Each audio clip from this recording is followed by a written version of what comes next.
আসসালামু আলাইকুম, আমি আশফিয়াজান মিমি। অনেকদিন পর আরেকটা নতুন ব্লগ নিয়ে চলে আসলাম। ক্লাস শেষ করে চলে গিয়েছিলাম আপন মার্টে কিছু শপিং করার জন্য। অ্যাকচুয়ালি সাডেনলি খুব বিরিয়ানি খেতে ইচ্ছে করছিল, তাই ভাবলাম একটু বিরিয়ানি রান্না করা যাক। এই জন্য চলে গিয়েছিলাম পোলাওয়ের চাল, বিরিয়ানি মশলা এগুলো কেনার জন্য। আপন মার্ট যেহেতু আমার বাসার খুব কাছেই এবং আমার ভার্সিটিরও খুব কাছে, এই জন্য আমি শপিং করলে আপন মার্ট থেকেই করি। ওই দিন খুব বৃষ্টি পড়ছিল, তাই বাসায় এসে রান্না বসিয়ে দিই। ফার্স্টে প্যানে তেল দিয়ে দিই, তারপর পেঁয়াজ কুচি, এলাচ, দারচিনি সব একসাথে ভেজে নিই।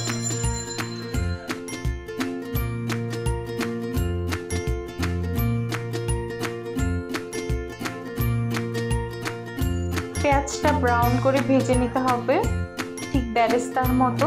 তারপর এখানে পরিমাণ মতো আদা বাটা, রসুন বাটা দিয়ে দিচ্ছি। এখন অল্প কিছুক্ষণ ভেজে নেব।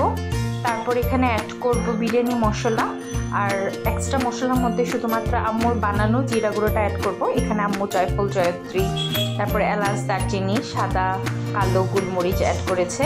এই জন্য এটার ফ্লেভারটা খুবই ভালো আসে। যে কোনো মাংসের তরকারিতে আমি এটা অ্যাড করি। বিরিয়ানি কালারটা যাতে ভালো আসে এই জন্য এখানে 1 গ্লাস দুধ দিয়ে দিব। এখানে আপনারা চাইলে গরুর দুধ বা পাউডার দুধ গরম পানি দিয়ে দিতে পারেন। আমি পাউডার দুধটাই দিয়েছি। তারপর গরুর মাংসটা দিয়ে ভালো মতো কষিয়ে নিচ্ছি। এদিকে গরুর মাংসটা সেদ্ধ হতে হতে আমি আরেকটা প্যানের মধ্যে পোলাও রান্না করে নিচ্ছি। এখানে পোলাওয়ের জন্য আবারও এলাচ, দারচিনি, পেঁয়াজ এগুলো দিয়ে দিচ্ছি।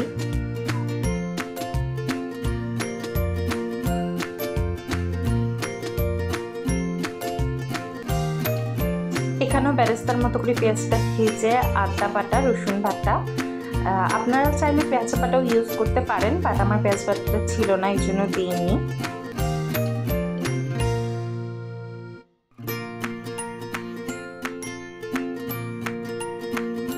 আদা বাটা, রসুন বাটা যেহেতু ফ্রিজে ছিল এই জন্য এটা খুব ছিট ছিল তেলে দেওয়ার পরে, এই জন্য হালকা একটু পানি অ্যাড করে দিই। পানি অ্যাড করলে আর এটা শরীরে ছিটে আসে না। তারপর আবারও এখানে বিরিয়ানির মশলা দিয়ে দিই, যাতে পোলাওয়ের চালটা সাদা না থাকে। বিরিয়ানি মশলা দিয়ে অল্প অল্প করে চালগুলোকে অ্যাড করে নিচ্ছিলাম। একবারে চালগুলোকে দিয়ে দিলে কি হবে, এটা ভাজাটা খুব কষ্ট হয়ে যায়, এই জন্য অল্প অল্প করে অ্যাড করে নিচ্ছিলাম। তারপর চালগুলোকে ভালো মতো ভাজা হয়ে গেলে মাংসের সাথে মিক্সড করে নিচ্ছি। মাংসের সাথে খুব ভালো করে এটাকে মিক্সড করে নিতে হবে। এখানে